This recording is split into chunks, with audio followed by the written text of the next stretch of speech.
लड़कियों का ब्लूटूथ कहाँ होता है पता है ना? सर लड़कियों का ब्लूटूथ यहाँ पर होता है, यहाँ पर। और कब एक्टिवेट होता है? रात को 10 बजे खटाखट खटाखट खटाखट खटाखट एकदम चैटिंग चलता रहता है 10 बजे से। कुछ ज्यादा ही बोल दे रहे समझ सर। रहे ना? गलत थोड़ी कह रहे हैं। अरे लड़का लोगों को ब्लूटूथ से मतलब ही नहीं है ना, तो लड़कियां लड़का लोगों को ब्लूटूथ से कोई मतलब नहीं है। लड़की लोगों को ब्लूटूथ जो होता है यहाँ पर होता है, पीछे होता है। लड़की लोग अकेले तो थोड़ी ना करती होगी, लड़का भी होगा ना साथ में। एक बात ये ध्यान रखना, चैटिंग में लड़कियां लोग जितना फटाफट चैटिंग करती है ना, उतना लड़के लोग नहीं कर पाएंगे। चैटिंग में इतने फास्ट होती है लड़कियां लोग, चैटिंग में और चीटिंग में भी, दोनों चीजें। बहरहाल जो भी हो, मुझे आज क्लास लेना है। आज का जो क्लास है, नहीं हमको आप कुछ नहीं सुनना है। आज का जो क्लास है, आज के क्लास में सुनिए, जनसंख्या वितरण को प्रभावित करने वाले कारक। कारक का मतलब क्या होता है? कारक कारक कारक का मतलब होता है कारक। अरे कारक कारक का मतलब होता है कारण। क्या होता है?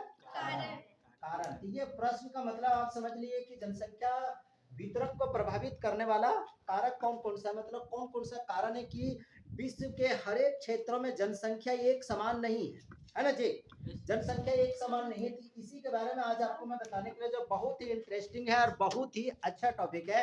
आपको आप लोग ये खुद यहाँ पर देखते होंगे, कहीं पर आते जाते होंगे कि कहीं पर एकदम दूर दूर में एक तो घर बनल है, तो कहीं पर देखोगे कि नहीं एकदम घंजा घोरी एकदम ठीक से डहर नहीं है चलने का, एकदम लादा ऊपर घर बनल, लादा ऊपर सब एकदम अदमियन सब चलता है कि ना? हाँ जी, लादा ऊपर जाना है, थोड़ा शहर में जाना है, शाम के समय एकदम धकला धकली होता है। क्या धकला धकली होता है? तो वहाँ पर मतलब क्या है, जनसंख्या वहाँ पर सबसे ज्यादा क्यों है? तो किसी क्षेत्र में जनसंख्या क्यों कम है, इसी के बारे में आज आपको मैं बता रहा हूँ। तो इसके कौन कौन से ऐसे कारण है कि जो जनसंख्या वितरण को प्रभावित करता है कि कहीं पर सघन जनसंख्या पाई जाती है तो कहीं पर विरल जनसंख्या पाई जाती है, मतलब जनविहीन पाई जाती है। देखो, दुनिया का कोई भी ऐसा क्षेत्र नहीं है, हर एक ऐसे क्षेत्रों में जहां पर जनसंख्या का वितरण एक समान बिल्कुल नहीं है। कहीं पर काफी जनसंख्या जो से काफी सघन है, सघन का मतलब काफी ज्यादा जनसंख्या है, तो किसी किसी क्षेत्र में जनसंख्या काफी ज्यादा विरल है, जनविहीन है। इसका वजह कौन कौन सा है, किस किस कारण से ऐसा होता है, समझ रहे बात को? चौक चौराहे पर मेन सड़क के किनारे इतने ज्यादा लोग क्यों बसते हैं, वजह है इसका। लेकिन वही पहाड़ी क्षेत्रों में, मरुस्थलीय क्षेत्रों में, जंगल झाड़ के क्षेत्रों में, वीरान क्षेत्रों में बहुत कम जनसंख्या पाई जाती है, इसका भी वजह है। इन सभी वजह के बारे में आज आपको हम बताने के लिए जा रहे हैं। पहला कारण इसमें यह है, पहला हमने बताया कि जनसंख्या वितरण को प्रभावित करने वाले कारक में से सबसे पहला कारण क्या है? स्थलाकृति। स्थलाकृति का मतलब स्थल की आकृति। स्थल की आकृति का मतलब ये जो जमीन की जो बनावट है, कहीं पहाड़ है, कहीं पर्वत है, कहीं गड्ढा है, कहीं नाला है, कहीं समुद्र है, कहीं नदी है, कहीं एकदम समतल मैदान है, सभी जगहों पर जनसंख्या एक जैसी पाई जाती है क्या? स्थलाकृति। तो स्थलाकृति का मतलब जो पृथ्वी की जो बनावट है, ये स्थलाकृति के कारण जनसंख्या प्रभावित होती है। स्थलाकृति का मतलब आप यहाँ पर समझ लीजिए, स्थलाकृति मान लेते हैं कि कहीं पर कोई ऐसा क्षेत्र है जो उपजाऊ है। क्या? काफी ज्यादा उपजाऊ है, काफी ज्यादा उपजाऊ है। इस उपजाऊ भूमि जो जो क्षेत्र उपजाऊ भूमि होती है, वहां पर लोग ज्यादा बसेंगे कि कम बसेगा? ज्यादा बसेंगे। वजह है इसका, वहां पर जीवन जीने में ज्यादा सुलभ होता है लोगों, उपजाऊ भूमि पर। अब मरुस्थलीय क्षेत्रों में, मरुस्थलीय क्षेत्र तो उपजाऊ तो नहीं होती है ना, तो वहां पर बालुआ फाँक फाँक करके जीवन गुजारा करेगा, बालू फाँक फाँक के। और बालुआ फाँकेगा भाई तो पानिया कहाँ से पिएगा? ऊंट नहीं है कि एक बेटी पी लिया तो 6 महीना तक ऊंट जैसा चल रहा है, इससे 6 महीना तक अगर फिर पानी की जरूरत नहीं। आदमी है भैया, घंटे घंटे पानी चाहिए, और खास करके लड़कियों को ज्यादा माथा दर्द करता है तो ज्यादा पानी चाहिए हमेशा। बड़ी माथा दर्द कर रहा है, माथा दर्द की शिकायत हमेशा ज्यादातर महिलाओं और लड़कियों में होती है ना जी? इतनी तारीफ कर रहे हैं हम। हाँ, उपजाऊ भूमि, जो उपजाऊ भूमि जो रहेगी, उपजाऊ भूमि में जनसंख्या अधिक रहेगा कि कम रहेगा, सो बताओ? अधिक रहेगा। जनसंख्या, ये उपजाऊ भूमि जो है जनसंख्या वृद्धि, जनसंख्या वृद्धि। जनसंख्या वृद्धि में क्या है, जनसंख्या वृद्धि में ये सहायक होगा, सहायक। क्यों होगा भैया, उपजाऊ भूमि में जनसंख्या वृद्धि सहायक है। अब कहने का मतलब कि जनसंख्या वृद्धि सहायक मतलब वहां पर जन्म दर बढ़ नहीं जाता है। उपजाऊ भूमि के तरफ क्या होता है कि जनसंख्या वृद्धि बढ़ जाती है, इसका मतलब ये नहीं कि वहां पर जन्म दर बढ़ जाता है। कहने का मतलब है कि ऐसे समतली क्षेत्रों में, उपजाऊ भूमि वाले क्षेत्रों में लोग ज्यादा से ज्यादा वहां पर जाकर के बस जाता है। समझ रहे जी बात को, क्योंकि ऐसे क्षेत्रों में जीवन जीना थोड़ा ज्यादा सुलभ हो जाता है, आसान हो जाता है। समझ रहे जी बात को। तो आप ये कह सकते हैं कि जनसंख्या को प्रभावित करने वाले कारक में से सबसे पहला कारण क्या हो सकता है, स्थलाकृति हो सकता है। समझ रहे ना, स्थलाकृति में इसमें अब इसमें मान लेते हैं कि कोई एक दूसरी ऐसी भूमि है जो अनउपजाऊ है। क्या अनउपजाऊ है, अनउपजाऊ। अनउपजाऊ का मतलब क्या हो गया, मतलब वो बंजर भूमि है, कुछ उपजता नहीं है, कोई फसल उसल वहां पर उपजाने से उपजेगा भी नहीं। तो वैसे क्षेत्रों में लोग क्या बसना अच्छा समझेगा? अगर वैसे क्षेत्रों में अगर बस जाएगा तो जीवन कैसे गुजारा करेगा? आज भी भारत की जो जनसंख्या लगभग 60 से 70% जनसंख्या कृषि पर आधारित है ना जी। भारत एक कृषि प्रधान देश है, मरुस्थलीय क्षेत्रों में क्यों नहीं बसता है? क्योंकि वहां की भूमि बंजर होती है, वहां पर लोगों को जीवन जीना दुर्लभ हो सकता है, इसलिए वैसे जमीन पर, वैसे जगहों पर लोग बसते नहीं। उपजाऊ भूमि कौन कौन सी हो सकती है? उपजाऊ भूमि कौन कौन सी हो सकती है? जैसे मान लेते हैं कि पहाड़ी क्षेत्र है ना जी। पहाड़ी क्षेत्र क्या है, उपजाऊ भूमि है क्या? मरुस्थलीय क्षेत्र, मरुस्थलीय क्षेत्र ये क्या है, मरुस्थलीय क्षेत्र। यहाँ पर लोग क्या बसेंगे? हाँ, यहाँ पर क्या बसेगा? मान लेते हैं कि पठारी क्षेत्र। कौन सा? पठारी क्षेत्र। पठारी क्षेत्र में ये क्या, इधर की जितनी भी जो जमीन जो है ये सारी जमीन अनउपजाऊ है, जहां पर अनाज का उत्पादन लगभग नहीं के बराबर होता है। तो ऐसे क्षेत्रों में लोग ज्यादा बसेंगे नहीं। अब जब लोग ज्यादा नहीं बसेगा तो इसका मतलब ये हुआ कि वहां की जनसंख्या बहुत कम रहती है, बहुत कम संख्या में लोग बस पाते हैं, क्योंकि वैसी वातावरण या उस प्रकार का वहां पर जीवन जीने में सुलभ नहीं होता है, जिसके कारण लोग वैसे क्षेत्रों में बसना पसंद नहीं करते हैं। तो वैसे क्षेत्रों की जनसंख्या क्या रहेगा, इन सभी क्षेत्रों की, यहाँ पर उपजाऊ भूमि की तरफ जनसंख्या वृद्धि के लिए सहायक है। लेकिन जो अनउपजाऊ जमीनें जैसे पहाड़ी क्षेत्र है, मरुस्थलीय क्षेत्र है, पठारी क्षेत्र है, ये सभी क्षेत्र है, रेगिस्तानी क्षेत्र है, इन क्षेत्रों में लोग नहीं बसते हैं, क्योंकि वहां पर अनाज की काफी ज्यादा किल्लत हो सकती है, पानी काफी ज्यादा किल्लत हो सकती है, गर्मी बहुत ज्यादा पड़ती है, जिसके वजह से वहां पर जीवन जीना सुलभ नहीं हो सकता है। तो ऐसे क्षेत्र में जनसंख्या वृद्धि क्या होगी, जनसंख्या वृद्धि क्या होगी, कम जनसंख्या रहेगा ना। ऐसे क्षेत्रों में क्या रहेगा, कम जनसंख्या, कम जनसंख्या रहेगा। ऐसे क्षेत्रों में कम जनसंख्या बसेगा यहाँ पर। इसका मतलब आपने ये पहला पॉइंट को ये समझ गया कि स्थलाकृति जो है, अर्थात स्थल की जो बनावट है, जमीन की जो बनावट है, इसके वजह से जनसंख्या का वितरण क्या होता है, प्रभावित होता है। ये पहला कारण समझ में आ गया ना? क्या पहला कारण समझ में आ गया? दूसरा आप चीज को देखिए, दूसरा कारण क्या हो सकता है जनसंख्या वितरण के लिए? दूसरा कारण कौन सा हो सकता है कि जनसंख्या को प्रभावित करता है? दूसरा कारण इसमें जलवायु। क्या? जलवायु।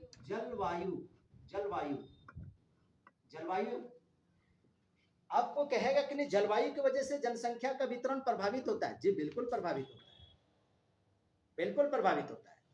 जैसे मान लेते हैं अभी क्या है कि गर्मी के दिन अभी भारत में भीषण गर्मी भी पड़ रही है। जितने भी बड़े बड़े सेठ साहूकार लोग जो हैं, बड़े बड़े सेठ साहूकार, नौकरी पेशा वाले लोग, बड़े बड़े लोग, अभी सब कैसे स्थान पर जाना पसंद करता है, रहना, गर्मी की छुट्टी बिताना पसंद करता है, जानते हो? वैसे क्षेत्रों पर जहां पर ठंडा ठंडा कूल कूल महसूस होता होगा, चल जाएगा नैनीताल के तरफ, चल जाएगा अरुणाचल प्रदेश के तरफ, है ना जी। वो सब हिल स्टेशन है ना, जहां पर सालों भर ठंड पड़ती है, वहां पर गर्मी छुट्टी बिता करके आएगा, ओ माय डार्लिंग करके एकदम जा करके 2-3 को कमरा एकदम फ्लैट को बुक करेगा, आराम से बाल बुतरू मियाँ बीवी समेत एकदम जा करके गर्मी छुट्टी चिलचिलाती गर्मी में उधर जा करके आकर के 1 महीना बिता करके आएगा। तो 1 महीना के लिए जो वो सभी क्षेत्रों में जो गया, वहां की जनसंख्या बढ़ गई है ना, कुछ दिन के लिए बढ़ गई कि नहीं बढ़ गई? पर्व त्योहार के समय में देखते हो ना, गांव ग्रामीण क्षेत्र में क्या होता है कि जनसंख्या बढ़ जाती है। पर्व त्योहार के क्षेत्र में कोरोना काल में नहीं देखा था, सब घर सब क्या कहते हैं, प्रदेश छोड़ छोड़ करके सब घर भाग रहा था। तो घर जब भाग रहा था तो घर के जान रहे हो कि गांव ग्रामीण क्षेत्र में भी क्या कि जनसंख्या का घनत्व बढ़ गया था, ज्यादा जनसंख्या आ गई थी। किसके वजह से? वो एक महामारी थी जिसके वजह से। लेकिन जलवायु परिवर्तन के वजह से भी क्या होता है, जनसंख्या को प्रभावित करता है। जितने भी सारे जो भारत, जो अधिकांशतः भारत में अधिकांशतः गर्मी ही रहती है, अधिकांशतः महीने में क्या होती है, गर्मी ही रहती है। तो गर्मी की छुट्टियों को खास करके बिताने के लिए उन सभी हिल स्टेशनों की तरफ चला जाते हैं, तो वहां के उस क्षेत्र की जनसंख्या क्या हो जाएगी, सघन हो जाएगी। कुछ दिन के लिए ऐसे वो फिर वापस आ जाएगा, लेकिन फिर क्या होगा, जनसंख्या वहां से फिर क्या हो जाएगी, एक समय कुछ समय के लिए सघन हो जाएगा और उसके बाद क्या हो जाएगा, फिर वहां से लोग वापस आए, फिर उस क्षेत्र में जनसंख्या विरल हो जाएगा। तो जलवायु के कारण इसको आप कह सकते हैं मानसूनी, क्या मानसूनी, मानसूनी जनसंख्या, मानसूनी जनसंख्या, मानसूनी जनसंख्या कह सकते हैं। मानसूनी जनसंख्या कहने का मतलब क्या हो गया, मानसून के अनुसार जनसंख्या क्या पलायन इधर से इधर होता है, गर्म क्षेत्र से ठंडे क्षेत्र की ओर, ठंडे क्षेत्र से गर्म क्षेत्र की ओर, ऐसा होता है कि नहीं? इसको आप कह सकते हो मानसूनी जनसंख्या। तो जलवायु के कारण भी क्या होता है कि जनसंख्या को वितरण को प्रभावित करता है। मानसूनी जनसंख्या को आकर्षित करती है। समझ रहे हैं जी बात को? अब दूसरा इसमें हमें बता दें कि मान लेते हैं कोई अत्यधिक मानसूनी जनसंख्या में यहाँ पर देख लीजिए, अभी हमारे देश की अभी अधिकांशतः, चाहे उत्तर प्रदेश की बात करो, बिहार की बात करो, दक्षिण भारत की बात करो, बंगाल की बात करो, झारखंड की बात करो, बिहार की बात करो, भीषण गर्मी भी पड़ रही है। तो इस सभी क्षेत्र के जितने भी बड़े बड़े लोग हो गए, इस जलवायु के कारण क्या होगा, सब ठंडे प्रदेशों, उधर जम्मू कश्मीर के तरफ, उधर अरुणाचल प्रदेश के तरफ, नैनीताल के तरफ सब गर्मी की छुट्टी बता। तो उस क्षेत्र की जनसंख्या क्या हो गया, मानसून की वजह से, जलवायु की वजह से मानसूनी जनसंख्या एक क्षेत्र से दूसरे क्षेत्र की तरफ कन्वर्ट हो जाता है। तो वहां की जनसंख्या बढ़ जाएगी कि नहीं? यहाँ पर मानसूनी जनसंख्या की वजह से यहाँ पर जनसंख्या वृद्धि हो जाएगी जिस क्षेत्र में जाएगा। लेकिन जहां पर हम मान लेते हैं कि अत्यधिक शीत पड़ती है, काफी ज्यादा क्या पड़ती है, शीत पड़ती है, सालों भर एकदम ठंडी पड़ती है या तो फिर गर्म, या तो फिर गर्म मरुस्थलीय, कौन मरुस्थलीय, गर्म मरुस्थलीय, ये सभी क्षेत्रों में यहाँ पर जहां पर हमेशा सालों भर हमेशा ठंडी पड़ती है या सालों भर हमेशा गर्म रहता है, यहां पर क्या होगा, ये जन विहीन हो जाएगा। जन विहीन का मतलब यहां पर लोगों का आवाजाही एकदम बिल्कुल नहीं के बराबर हो जाएगा। समझ रहे हैं बात को? लेकिन ये जो मानसूनी जनसंख्या के कारण यहाँ पर क्या होगा, जनसंख्या की क्या हो जाएगी, वृद्धि हो जाएगी। जिस भी क्षेत्र में जाएगा वृद्धि हो जाएगी जनसंख्या की। समझ में आ रही बात? तो अभी तक आपने इस बात को, दो चीज को समझा कि जनसंख्या वितरण को प्रभावित करने वाले दो कारक अभी तक हमने बताया। पहला कारण क्या, स्थलाकृति, और दूसरा कारण बताया जलवायु परिवर्तन बताया। समझ रहे हैं जी बात को? अभी गांव ग्रामीण क्षेत्र वाला लोगों को तो कुछ समझ में, तो मतलब समझ लो कि भारल, क्या बोलते हैं गांव देहात में, तो कहावत है ना जी, भरल भादव सुखल जेठ, भरल भादव सुखल जेठ, कहने का मतलब क्या होगा, अरे कोनो भी मौसम आ जाएगा, बरसात रहे, ठंडी रहे, कुछ रहे। गांव ग्रामीण क्षेत्र वाले लोग तो सब अपना भी जैसे के तैसे रहते हैं भैया। अभी गांव ग्रामीण क्षेत्र में गर्मी लगने लगती है, कटहर के पेड़ के पास, नीम पेड़ के पास मर गमछा एकदम चला देता है, वही उसका नैनीताल है, वही उसका क्या है, जम्मू कश्मीर है भैया। कहाँ जाएगा बेचारा वो? तो सारा मौसम को, वो किसान लोग जो होते हैं सारे मौसम को, ग्रामीण क्षेत्र के एक मध्यम परिवार के लोग सारे मौसम के आदी होते हैं। वो शीत गर्मी सब कुछ वो अपने ही गांव में ही महसूस कर लेते हैं, सारे चीजों को अपने गांव में ही मेंटेन कर लेते हैं। लेकिन जो पैसे वाले लोग जो होते हैं उसको गर्मी बर्दाश्त नहीं होती है, वो छुट्टी बिताने के लिए हिल स्टेशन की तरफ लोग चल निकलते हैं। क्या जाते हैं कि नहीं? गर्मी छुट्टी बिताने के लिए लोग चल देते हैं। और हम लोग गांव देहात में अरे गर्मी लग रही है, भले 4 बजे नहा लेंगे चपकलवा में या कोनो डोहू में जाकर के कूद लेंगे, क्या काहे को इधर उधर जाना भैया? अरे गांव के आदमी है, एकदम फकर से कहते हैं गांव के आदमी। और हम तो खास करके हम तो गांव के भी आदमी नहीं, हम तो भैया उधर जंगल झाड़ के आदमी है एकदम पूरा, रौनिया टांड के आदमी, टांड है एकदम पूरा, खाली पत्थर पहाड़ एकदम, ठीक से अभी तक उन्हें डहरो नहीं है आने जाने के लिए, ऐसा क्षेत्र के हम आदमी। समझ राजे, ये बात समझ में आ गई ना? ठीक। ग्रामीण क्षेत्र के लोगों को अरे खूब ज्यादा ठंडी पड़ती है तो एकदम क्या कर लेगा, बोर ऐसे ला लेगा, एकदम मोटे मोटे काठी जोर देगा, एकदम ताप रहा है एकदम पूरा बढ़िया तरीके से। शहर में लकड़ी का हीटर, कम्बल, रजाई, रूम हीटर, एसी डीसी सब चला करके जीवन लोग गुजारा कर रहे हैं। अरे गांव वाले लोग हैं, गांव वाले।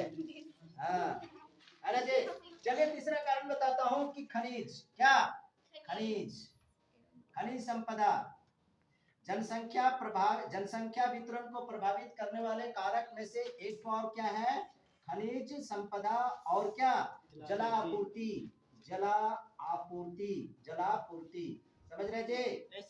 जलापूर्ति मतलब ये तीसरा कारण है। एक बात बताओ, जल ही जीवन है, जिस क्षेत्र में जल नहीं रहेगा वहां जीवन संभव है क्या? नहीं, वहां जीवन संभव नहीं है। भारत में जितने भी बड़े बड़े शहर है, जितने भी बड़े बड़े शहर है, सब किसी न किसी नदी के किनारे, किसी न किसी समुद्र के किनारे बसा हुआ है। मतलब बिना बड़े नदी का, बिना बड़े जलाशय का उस क्षेत्र में शहर का बसाव हो ही नहीं सकता। होगा क्या? अरे झारखंड कहियो मेट्रोपॉलिटन सिटी हो ही नहीं सकता है। जल का यहाँ पर कोई बहुत बड़ा कोई स्रोत है ही नहीं, यहाँ पर बड़े बड़े उद्योग लग भी नहीं सकते हैं यहाँ पर जीवन में कभी, काहे कि यहाँ पर जल का स्रोत उतना है ही नहीं। पूरा बिहार डूब जाएगा 2 घंटा बारिश से तो यहाँ पर रोडवा में भी पनिया नहीं दिखता है। कैसे? इतना बड़ बड़ गड्ढा भी है कि गड्ढावा भरबेन करता है तो घारा कखने डूबेगा जी? झारखंड है भैया, झारखंड। क्या ऐसा ऐसा गड्ढा है कि अब समुद्र का पानी गढ़ावा में चल जाएगा, तैयो पता चलेगा, ऊपर पहाड़ा पर चढ़ करके देखेगा अरे पानी है नीचे, सूख जाएगा 2 घंटा के बाद, आराम से उतर के चल देगा। झारखंड है भैया है ना जी, झारखंड है। खनिज एवं जलापूर्ति, जिस क्षेत्र में जल की आपूर्ति नहीं होगी, अर्थात जल की कोई स्रोत नहीं होगा, जीवन संभव है जी ना वहां पर? नहीं, न पशुओं की, न पंछियों की, न मनुष्यों की, कोई भी वहां पर जनसंख्या बच सकता है? तो जनसंख्या की वितरण को प्रभावित किया ना वो। मरुस्थलीय क्षेत्र में जल नहीं होता है, पानी की काफी ज्यादा किल्लत होता है, तो उस क्षेत्र में जनसंख्या भी तो उसी हाल में रहता है। बहुत कम जनसंख्या में लोग रहते हैं ना, न खेती होगी, न ठीक से नहा, खास करके मरुस्थलीय क्षेत्रों में लड़कियों को ज्यादा परेशानी होती है, महिलाओं को ज्यादा परेशानी। क्या? अरे पुरुष लोग 4 दिन नहीं भी नहाएगा ना तो भी गोड़ हाथ धो करके चला लेगा, तोनी की झोंटवा जहाँ से एकदम गर्दवा बैठा के बिना नहाए धोए तो चलेगा नहीं भैया, तो तोनी ज्यादा जरूरत है ना। हम लोग तो 4 दिन तो वहां पर गुजारा कर ही सकते हैं, आप लोग नहीं कर सकते। समझ रहे जी? खनिज, खनिज कहने का मतलब क्या हो गया? खनिज, जिस क्षेत्र में देखो, जिस क्षेत्र में खनिज प्लस जल अगर नहीं रहेगा, जिस क्षेत्र में खनिज और जल नहीं रहेगा उस क्षेत्र में जनसंख्या का वितरण प्रभावित होगा, उस क्षेत्र में जनसंख्या का वितरण नहीं हो सकता, अर्थात उस क्षेत्र में जनसंख्या बहुत कम मात्रा में बसेगा। समझ रहे हैं बात को? जैसे जनसंख्या को आकर्षित करती है, यही कारण है कि नदी घाटी में जनसंख्या सघन होती है, लेकिन यही कारण की वजह से नदी घाटी में, नदी की बात करें या प्लस घाटी की बात करें, ये नदी घाटी में जनसंख्या क्या होता है? सघन होता है। जनसंख्या क्या होता है? सघन होता है। नदी घाटी में कहने का मतलब कि किसी क्षेत्र से अगर कोई नदी गुजरी है उसमें तो सालों भर पानी रहता है, और उसके आसपास का क्षेत्र भी काफी ज्यादा उपजाऊ होता है, शहर बसा होता है, उद्योग धंधे लगे रहते हैं, तो काम की तलाश में, कृषि करने के लिए, रोजगार की तलाश में उस क्षेत्र में लोग सबसे ज्यादा बस जाता है, क्योंकि वहां पर खनिज भी होता है, पानी भी होता है, तो उस क्षेत्र में रोजी रोजगार की तलाश में, उद्योग धंधे के लिए क्या होता है, वह क्षेत्र उपयुक्त होता है, उस क्षेत्र की जनसंख्या ज्यादा सघन हो जाती है ना। लेकिन जहां पर खनिज और जल नहीं रहेगा वहां पर कोई रहना पसंद करेगा? वहां पर रहना कोई भी पसंद नहीं करेगा। इसीलिए नदी घाटी के क्षेत्रों में जनसंख्या क्या होता है, काफी ज्यादा सघन होता है। दुनिया के कोई भी ऐसा क्षेत्र नहीं है जो नदी घाटी के क्षेत्र में बसा वहां की जनसंख्या सघन नहीं हो, मतलब ज्यादा नहीं, ऐसी बात नहीं। इसलिए जनसंख्या वितरण को प्रभावित करने वाले तीसरा कारण क्या है, खनिज एवं जल आपूर्ति भी है। और चौथा एक तो कारण मैं आपको बताने के लिए जा रहा हूं, सांस्कृतिक कारण। सांस्कृतिक कारण में क्या आ जाएगा, सांस्कृतिक कारण। सांस्कृतिक कारण में क्या क्या आ जाएगा जी, सांस्कृतिक कारण। सांस्कृतिक कारण में क्या क्या आएगा, अब मान लेते हैं कि सांस्कृतिक कारण में जहां पर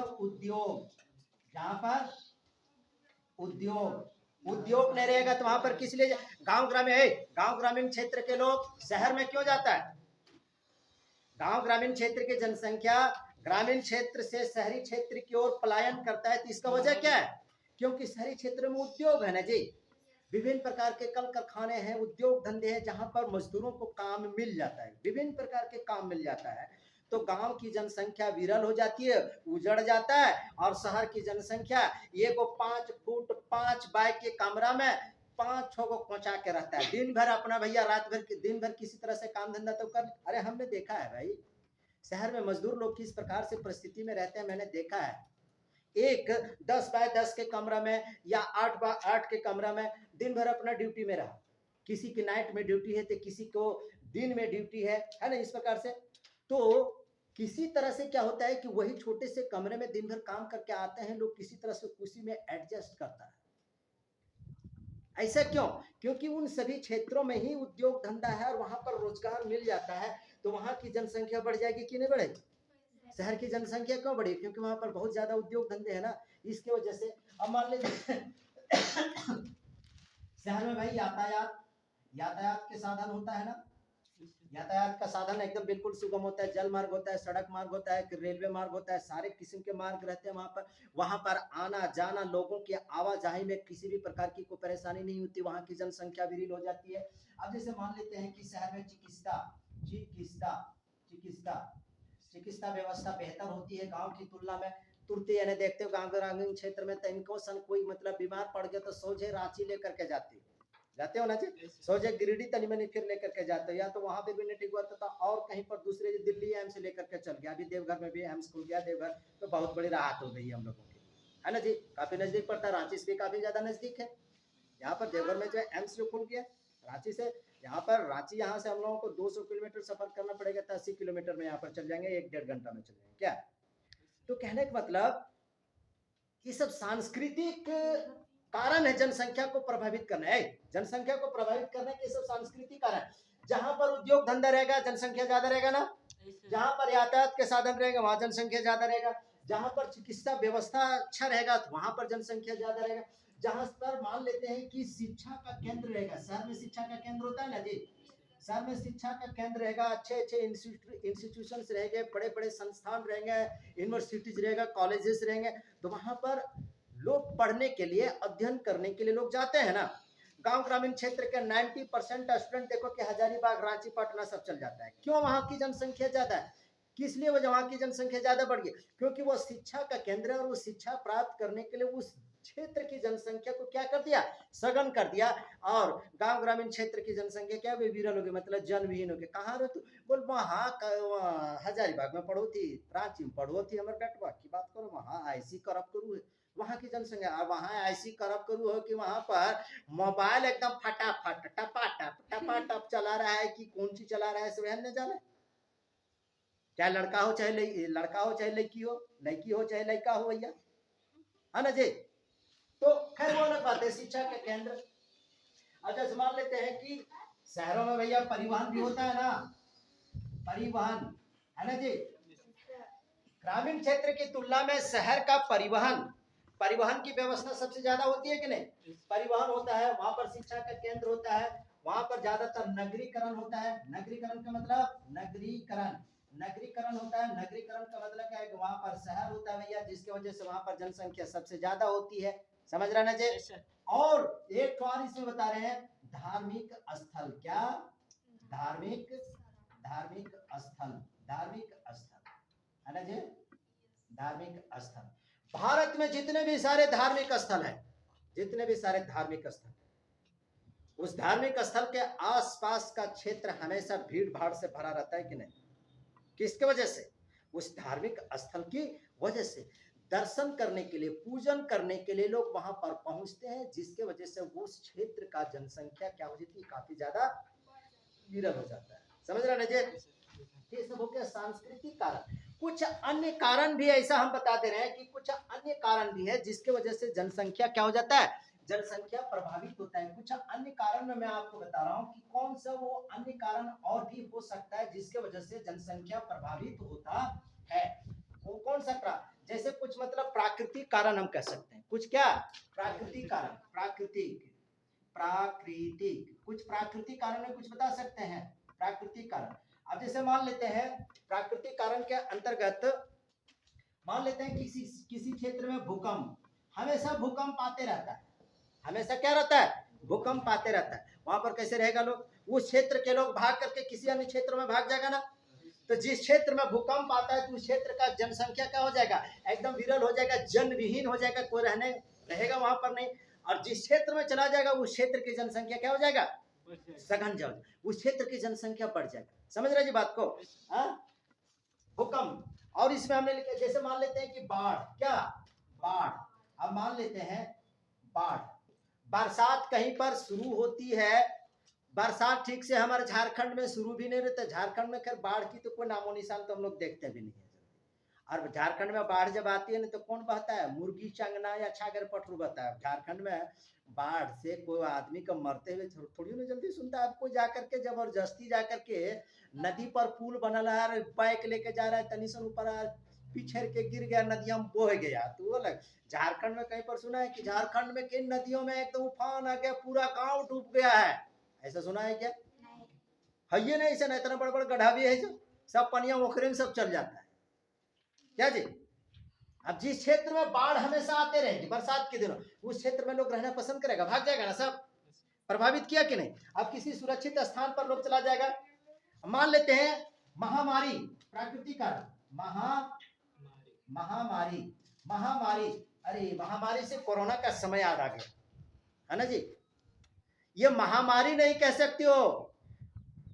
कोविड-19 के दौरान 2019 में महामारी नहीं फैला था, बल्कि हम इसको कह सकते हैं महामारामारी फैलल था। महामारामारी एकदम, बीमारी की तो महामारी तो फैलल थी, खाने की भी महामारामारी फैलल थी, घर आने के भी महामारामारी फैलल था।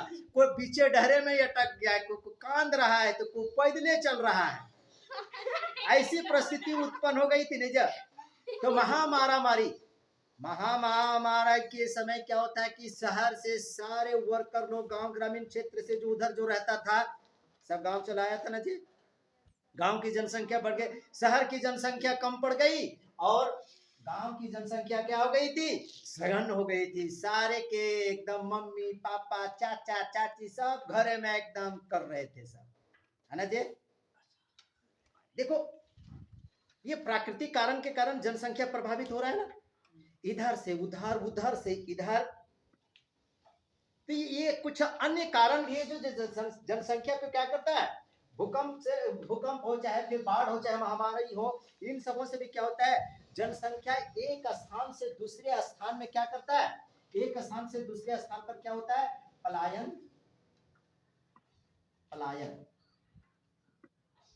एक स्थान से दूसरे स्थान में जनसंख्या क्या हो जाता है? पलायन कर जाता है। तो इस प्रकार से आज आपने समझा कि जनसंख्या वितरण को प्रभावित करने वाला कारक कौन कौन सा है। समझ रहे जी बात को? मैं फिर से यहाँ पर पहला कारण मैंने बताया कि स्थलाकृति, दूसरा कारण बताया जलवायु, तीसरा कारण हमने बताया कि खनिज, और फिर चौथा कारण हमने बताया था सांस्कृतिक कारण, और कुछ अन्य कारण में हमने बताया कि पांचवें कारण में प्राकृतिक कारण, जिसमें भूकंप, बाढ़, महामारी, ये सारी चीजों की वजह से जनसंख्या एक क्षेत्र से दूसरे क्षेत्र में पलायन करता रहता है। और ये 12th क्लास के लिए बहुत ही एक इम्पोर्टेंट क्वेश्चन से कि ज्योग्राफी में जो पूछा जाता है, लगभग समझ लीजिए कि प्रत्येक वर्ष पूछा जाता है। समझ रहे हैं? ठीक, चलिए।